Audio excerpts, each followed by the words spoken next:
行くぞお前ら、宴の始まりだ。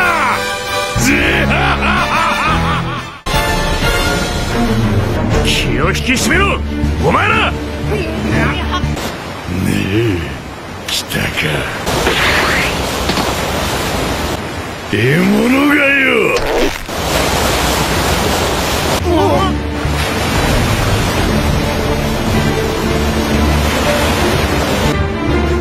これから先何が起きようとも逃げ道なんてありえねえ。奴らのような海賊を相手にしながら突き進むのみ。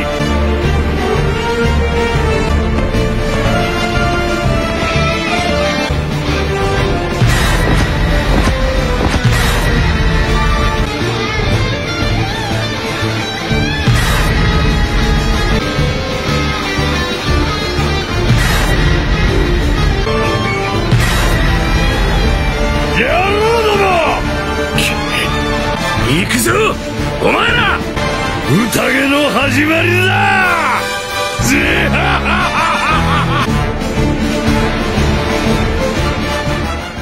Barba Negra é um personagem totalmente misterioso.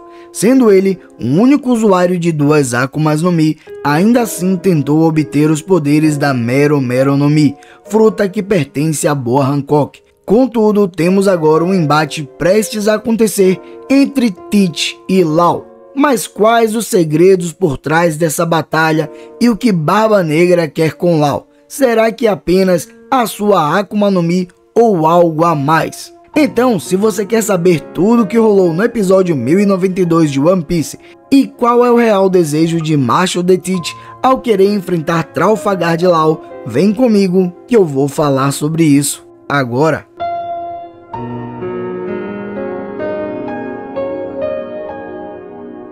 Salve piratas e marinheiros, Salmo Souza na área. E aí, como é que vocês estão? Eu espero que todos vocês estejam muito bem e tivemos um episódio cheio de cenas extras, o retorno da Cip Zero, o retorno de Barba Negra, além também de 2Ds prestes a se enfrentar, Trafalgar de Law e Marshall de Tite. Esse episódio foi muito legal, então fica nesse vídeo até o final porque tem muita curiosidade que eu vou trazer aqui para vocês. E já aproveita para deixar aquele likezão e se inscrever no canal para nos ajudar a bater a meta de 20 mil inscritos. Vocês sabem que o apoio de vocês é muito importante para nós. Dito isso, chega de conversa fiada, chega de enrolação, vem com o pai e lá vamos nós.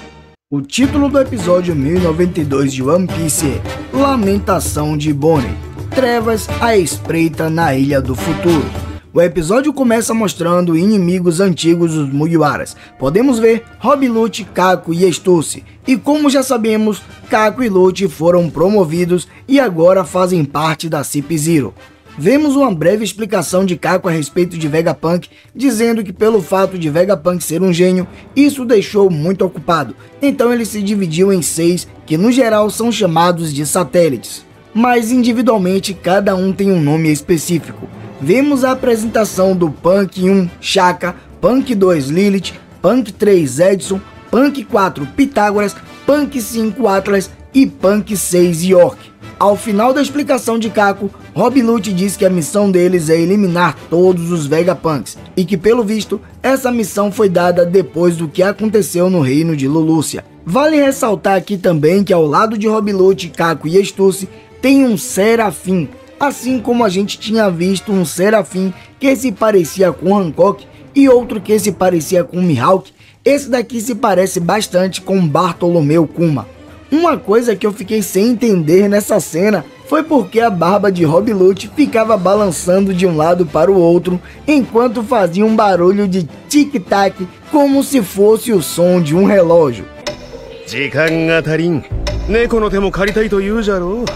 Outro ponto importante que tem que ser mencionado aqui é que quando Rob Lute falou a respeito de eliminar Vegapunk, ele não estava falando apenas dos satélites, ele estava falando até mesmo do Vegapunk original. Ou seja, parece que depois do que aconteceu no reino de Lulucia, o destino de Vegapunk já estava traçado. A cena volta para dentro de Egghead e vemos o grupo de Luffy novamente. Jinbei fica surpreso e também sem entender como Vegapunk pode ser uma criança gigante, já que Atlas se apresentou dessa forma.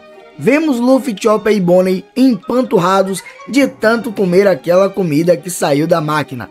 Tanto é que os três ficaram com as suas barrigas enormes. Nesse momento aparece um cão reciclador que começa a engolir o lixo que está no chão, deixado por Luffy, Chopper e Bonnie. Atlas explica que aquele cachorro é um robô que come lixo, o decompõe e o reconstrói como recurso. Luffy então joga o copo vazio para o cão robô, achando que ele vai comer aquilo. Porém, o cão começa a atacar ele, Chopper e Bonnie. Atlas dá uma nova explicação para eles, dizendo que o cão robô recicla o lixo, mas não o tolera. Ou seja, pelo que eu entendi dessa cena, esse cão robô não gosta de pessoas bagunceiras, por mais que ele tenha essa função de reciclar o lixo. Além disso, essa cena é uma cena totalmente extra, não existe no mangá. Até mesmo essa parte em que Luffy, Bonnie e Chopper saem correndo enquanto o cachorro fica tentando atacar eles. Isso aí também não existe no mangá, é uma cena totalmente extra adicionada pela Toei, que ficou bastante hilária e realmente acaba acrescentando, deixando o episódio um pouco mais divertido. Voltando para o episódio, podemos ver que várias pessoas começaram a aparecer diante do grupo de Luffy. Ficamos sabendo que eles trabalham na ilha de Egghead, mas não tinham aparecido ainda porque estavam com medo. Vemos que Luffy acaba entrando em uma máquina sem saber o que ela faz, achando que conseguiria mais comida. Porém, a máquina acaba trocando suas roupas. Bonnie, Chopper e Jinbei então resolvem trocar as roupas também. E logo percebem que as roupas da Ilha do Futuro são incrivelmente confortáveis.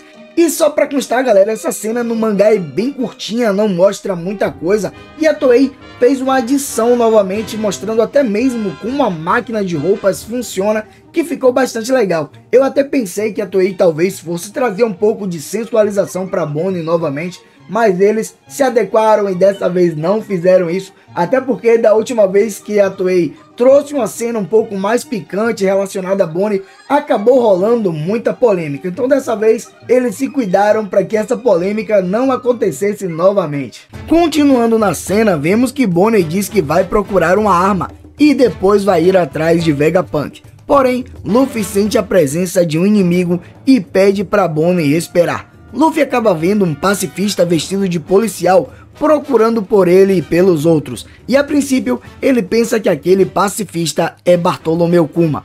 Luffy então diz para todos começarem a correr, porém o pacifista começa a correr atrás deles enquanto ataca com raios lasers, dizendo que eles comeram e roubaram roupas sem pagar. Tem uma curiosidade muito interessante nessa parte, porque podemos ver que Luffy usa seu haki da observação 2 vezes.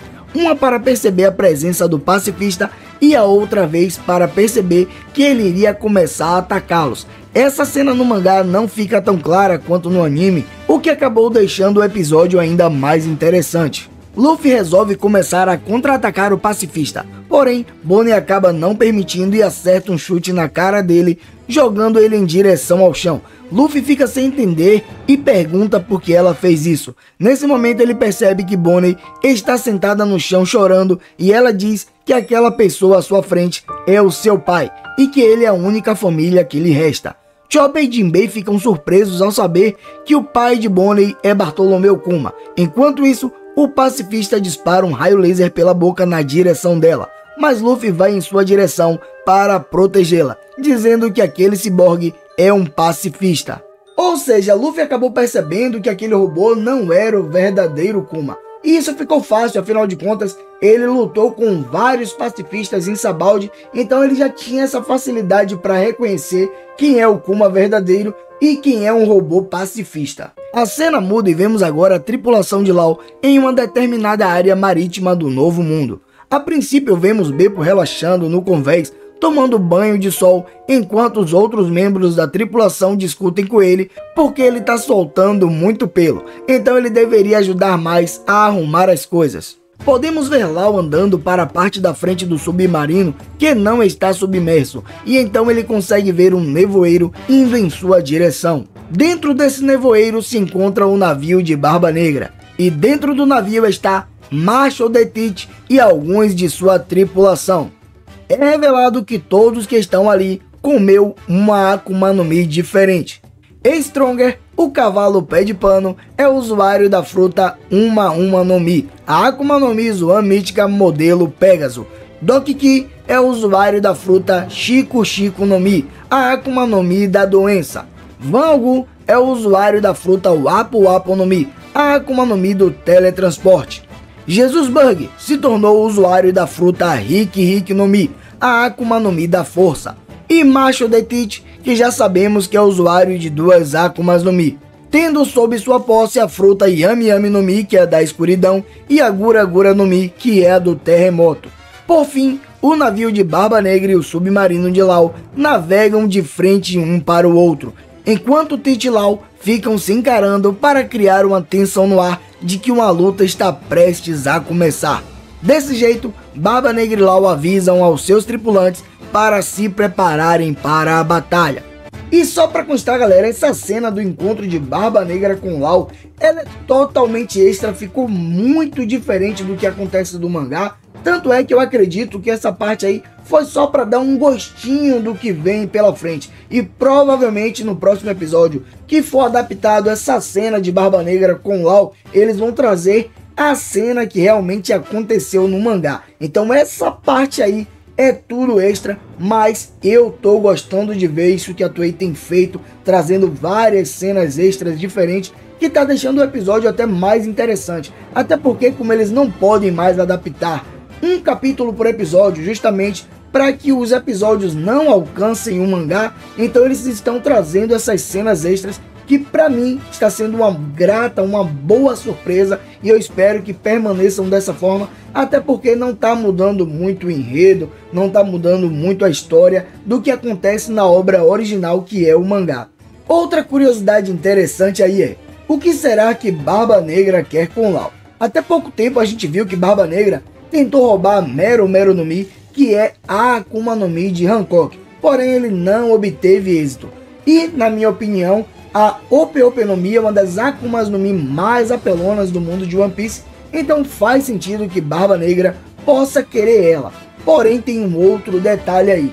Law conseguiu os Holds Poneglyph, ou melhor dizendo, o Hold Poneglyph de Wano, e tem sob posse sua outros Hold Poneglyph também. Então esse é um dos pontos principais. Lógico que Barba Negra quer o Hold Poneglyph, e também a Ope no Mi pelo fato dela dar a capacidade de ter a imortalidade. Lógico que a gente sabe como é que funciona, que tem que ser o usuário da Ope no Mi que tem que fazer a cirurgia perene para fazer outra pessoa se tornar imortal.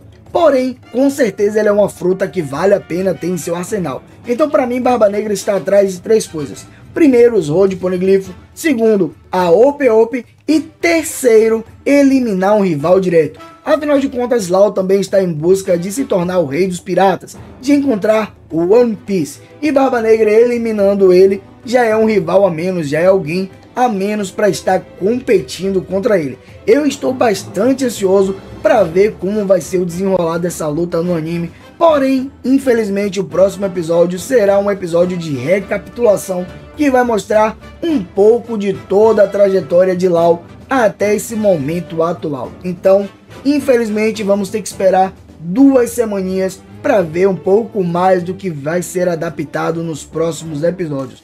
De qualquer modo, galera, eu espero muito que vocês tenham gostado desse vídeo aqui. Por enquanto, isso é tudo. Eu fico por aqui. Um abraço e fica com Deus.